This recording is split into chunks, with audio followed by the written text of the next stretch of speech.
Welcome my YouTube channel. Guys, आज हम इस वीडियो में आपको अफगानी सलवार की स्टिचिंग बताऊंगी। तो सबसे पहले मैं आपको कटिंग समझा दे रही कि कटिंग मैंने किस तरह से की है। तो ये इस तरह से मैंने 4 हिस्से फोल्ड करे थे कपड़े। पहले डबल फोल्ड कपड़ा, तो इस तरह से मैं 4 फोल्ड कर दिए। उसके बाद आपको 4 इंच ऊपर लेना है। जितनी आपकी लेंथ है आप उतनी लेंथ पे निशान लगा के कट कर दीजिए पूरा। 4 इंच छोड़ना है, बाकी लेंथ जितनी है उतनी लेंथ लेके कट कर देना। अब हम अफगानी सलवार इसलिए बोलते हैं क्यों, इसकी जो मोहरी होती है वो नीचे चुन्नट डलती है। अगर मोहरी आपकी 6 इंच है तो आप 12 इंच ले लीजिए और उसमें 1 इंच प्लस कर दीजिए सिलाई मार्जिन के लिए। उसके बाद आपको क्या करना है, आपको 2.5 इंच की मोहरी बनानी है या 2 इंच की मोहरी बनानी है। 2.5 इंच पे निशान लगा के, क्योंकि मोहरी हमारी अलग से लगेगी, इसलिए हम 2.5 इंच यहाँ से निशान लगा के उसको कट करके निकाल देंगे, क्योंकि हमारी मोहरी अलग से लगेगी। इसमें सिलाई मार्जिन नहीं लेना है, क्योंकि हम जब 4 इंच छोड़ते हैं ना, उसी में हमारा सिलाई मार्जिन प्रॉपर पहले ही आ जाता है, ऐड हो जाता है। इसलिए आपको कुछ नहीं करना, 4 इंच छोड़ के जितनी आपकी लेंथ है उस पर निशान लगाना है। फिर 2.5 इंच की मोहरी लगेगी, उसके बाद 2.5 इंच पे निशान लगा के यहाँ से आपको कट करना है। आपकी जितनी 6 इंच की मोहरी है तो 12 इंच प्लस 6 इंच और 6 डबल करके 12 इंच हो गई, और 1 इंच आपका सिलाई मार्जिन के लिए यहाँ पे निशान लगा के कर्व से देख के यहाँ से कट करना है। और 9 इंच का आपका आसन बनेगा। देखो इस तरह से 9 इंच का। अगर हैवी साइज है तो 9.5 करना है, लेकिन नॉर्मल जो भी साइज रहेगा 34 से लेकर 40 इंच तक के कमर के साइज के 9 इंच का ही आसन बनता है। इसमें 40 का 9 इंच का आसन बना दीजिए। उसके बाद आपको बेल्ट निकालनी है, आपको 7.5 इंच की, 7.5 इंच की चौड़ाई और लंबाई आपकी कमर का, जो भी कमर है, हिप्स है, सॉरी, जो भी आपकी हिप्स है उसमें 4 इंच प्लस कर देना। आपकी बेल्ट प्रॉपर तरीके से निकल जाएगी। ये मेरी बेल्ट हो गई। मुझे यहाँ पे म्यानी लगानी है कि कस्टमर के डिमांड के ऊपर होती है कि आपको म्यानी लगानी है कि ये नहीं लगानी, तो मैं म्यानी लगा रही हूँ।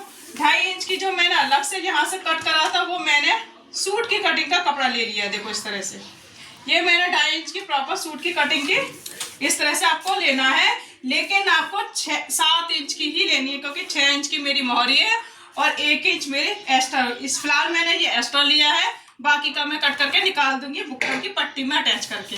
तो अब मैं इसकी स्टिचिंग बता रही हूँ। तो आपको क्या करना है, एक पार्ट उठाना है सबसे पहले। इस तरह से आपको एक पार्ट उठाना है और ये दूसरा पार्ट को निकाल देना। तो इसमें स्टिचिंग सबसे सिंपल है, कुछ नहीं करना। आपको पहले म्यानी लगानी है। म्यानी नहीं लगानी है तो दूसरा पार्ट इसके ऊपर रख के यहाँ से आसन पे सिलाई लगानी है, यहाँ सिलाई लगानी है और एक सिलाई यहाँ लगेगी। लेकिन मैं म्यानी लगा रही तो सबसे पहले एक म्यानी मेरी यहाँ लग जाएगी इस तरह से, और एक म्यानी मेरी इस तरह से लग जाएगी। जो दूसरा आसन है वो मेरी सिलाई यहाँ लग जाएगी और एक सिलाई मेरी म्यानी की यहाँ लग जाएगी। उसके बाद मैं दूसरा पार्ट उठाऊंगी इस तरह से।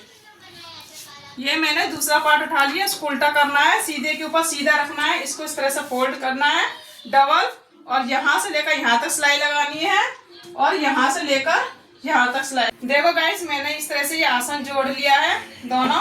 अब आपको क्या करना है, देखो मैंने इसकी ये मोहरी भी रेडी कर लिया बुकरम से, क्योंकि 2.5 इंच की हमें बुकरम की पट्टी लेनी है, इसलिए आपको कपड़ा 6 इंच की चौड़ाई में लेना। देखो ये 6 इंच होगा, तभी आपका प्रॉपर 2.5 इंच की जो बुकरम की जो पट्टी है ना वो आपकी प्रॉपर बैठेगी, क्योंकि आधा इंच में हमें सिलाई मार्जिन में जाएगा और 2.5 हो गया हमारा 5 इंच की इस तरह से।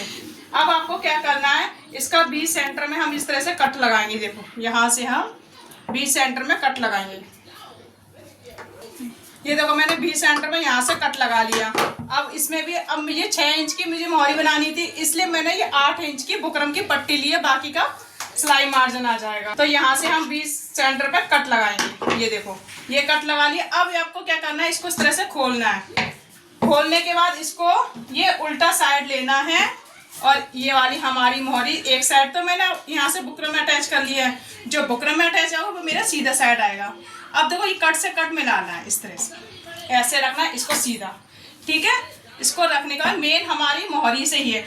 आपको चुन्नट यहाँ से ये कट से मिलाते हुए हल्की हल्की गैदरिंग रखनी है, इस तरह से छोटी छोटी हमें गैदरिंग रखनी है। यहाँ से हल्की है, देखो इस तरह गैदरिंग आ जाएगी। यहाँ से ये गैदरिंग आ गई। उसके बाद देखो जिस तरह से यहाँ इस तरह पूरे में गैदरिंग आई है हमारे। अब जब हम दूसरी ये मोहरी बनाएंगे उसके अपोजिट बनाएंगे। पहले मैं इस साइड ले रही हूँ अपने साइड, ठीक है। एक पैर की मैंने अपने साइड ली है। अब क्या करना है, दूसरा जो पैर है मेरा इसका जो, वो मैं अपोजिट साइड लूंगी। तो आपको जितनी है आपके 8 इंच की जो है वो इतने में हल्की हल्की हमें गैदरिंग बनाने के बाद यहाँ से लेकर यहाँ तक सिलाई लगाना है। उसके बाद आपको क्या करना है, इसको इस तरह से सीधा करना है, ये गैदरिंग हमारी आ जाएगी पूरे में। उसके बाद इसके ऊपर टॉप की सिलाई करनी है इस तरह से। आप चाहे इसमें लेस लगा सकते हैं, आप चाहे इसमें पाइपिंग लगा सकते हैं, एक आती है समोसा पट्टी, आप उसको भी लगा सकते हैं। तो मैं इस तरह से इसको मोहरी रेडी कर ले रही हूँ दोनों।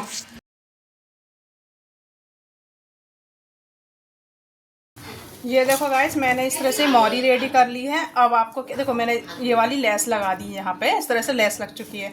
अब आपको क्या करना है, इस तरह से ये आसन लेना है और ये दोनों साइड सिलना है। उसके बाद ऊपर का ये फोल्ड करना है, जो आपको लास्ट डालना है चाहे आपको नाड़े डालना है उसके हिसाब से फोल्ड करना है। अब मैं पहले ये आसन सिल ले रही हूँ, फिर मैं इसमें गैदरिंग अपने ऊपर की जो चुन्नट है वो चुन्नट बनाऊँगी। ये मोहरी इस तरह से जो रेडी हो गई है, इस तरह से मैं फोल्ड करूँगी और 6.5 इंच पे निशान लगा के हम पूरी प्रॉपर तरीके से यहाँ से लेकर आसन से और यहाँ से लेकर यहाँ तक हम पूरे में स्टिच कर लेंगे। इस तरह से यहाँ से हम 6.5 से निशान लगाते हुए हम पूरे प्रॉपर तरीके से सिलाई लगा लेंगे।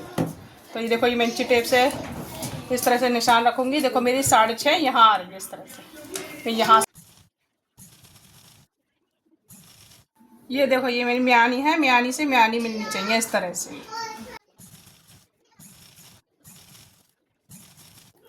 अब ये दूसरी मोहरी लेंगे, उसको इससे नापेंगे। ये हमारी जितनी मोहरी है यहाँ पे निशान लगा लेंगे इस तरह से, ये निशान लगा लेंगे। अब क्या करना है, इस तरह से हम ये कोई भी एक जो जॉइंट है, दो देखो इस तरह से ये हमारे 2 जॉइंट है, तो इस तरह से हम ये फ्रंट वाला ले लेंगे, कोई भी एक फ्रंट वाला ले लेंगे और इसी तरह से हम ये फ्रंट वाला ये आसन ले लेंगे। इसको इससे मिलाते हुए हम छोटी छोटी इसमें गैदरिंग बना लेंगे।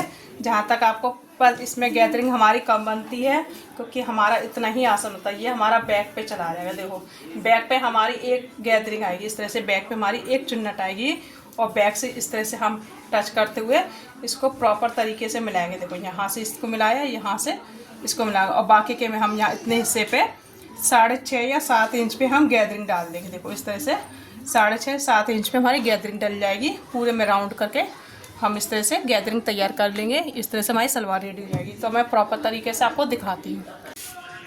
देखो गाइज, ये इस तरह से अफगानी सलवार रेडी हो गई है। तो आप इसकी चुन्नटें देख सकते हैं, इस तरह से चुन्नट आ गई है। तो जब हम जो चुन्नट डालेंगे ना, तो यहाँ से जब देखो नीचे से सेम ऐसी हमारी इस जगह पे हमारी यहाँ पे भी सेम ऐसी चुन्नट आएगी।